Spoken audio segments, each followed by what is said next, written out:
Hello students, welcome to Thursday session of class 7.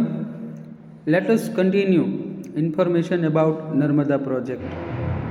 Dear students, you know that Narmada project is the biggest multi-purpose project of Gujarat and it is also called the Lifeline project and biggest in the world in capacity of the main canal. Let us have a quick revision. Before that, we have already completed.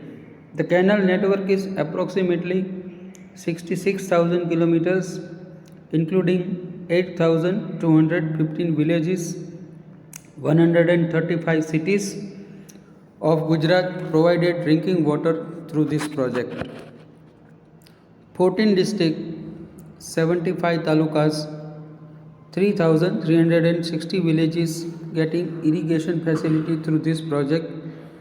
So, dear students, please prepare one short information about this project and remember it very well.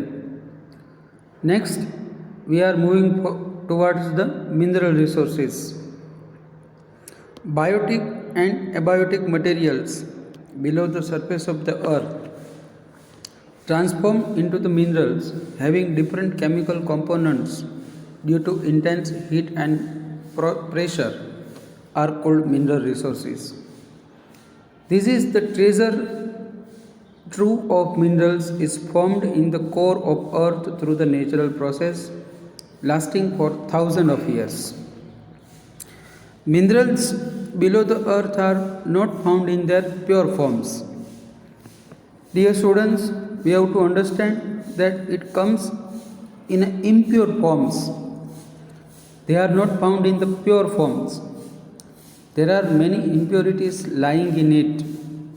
So, due to this, they are called as ores, O-R-E-S. For example, iron ore, aluminium ore, etc. Only after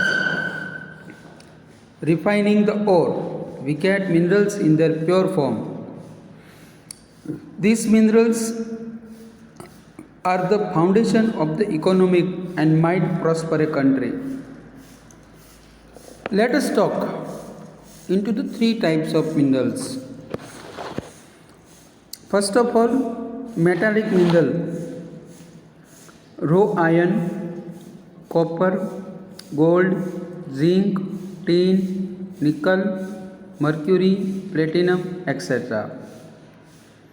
I repeat once again, metallic minerals are raw iron, copper, gold, zinc, tin, nickel, mercury, platinum, etc. Non-metallic minerals are diamond, ruby, limestone, china clay, dolomite, bauxite, fluorspar, gypsum, areca, calcite, silica, graphite, potash, phosphate, etc.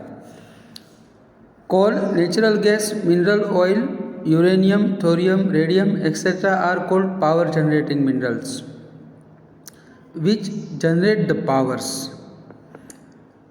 Now we are not using coal.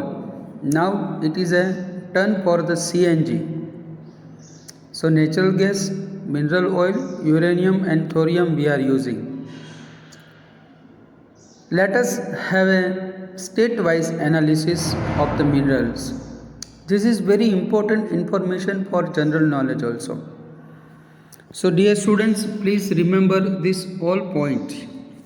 From where the coal is available, from where the manganese is available, from where the copper is available, from where the bauxite is available, from where the mica is available, from where the lead is available, from where limestone is available, from where gold is available.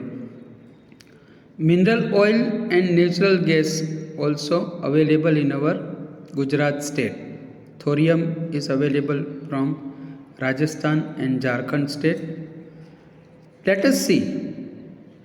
Coal is mainly produced by Chhattisgarh, Jharkhand, Andhra Pradesh, Goa, Odisha, Tamil Nadu, Karnataka, Bihar, Madhya Pradesh, Maharashtra and Gujarat. Manganese is available from Gujarat, Goa, Andhra Pradesh, etc. Similarly, copper is available in Gujarat. Bauxite is also available in Gujarat. Mica is only found in Rajasthan. Lead is also available in Gujarat. Limestone also having available in Gujarat.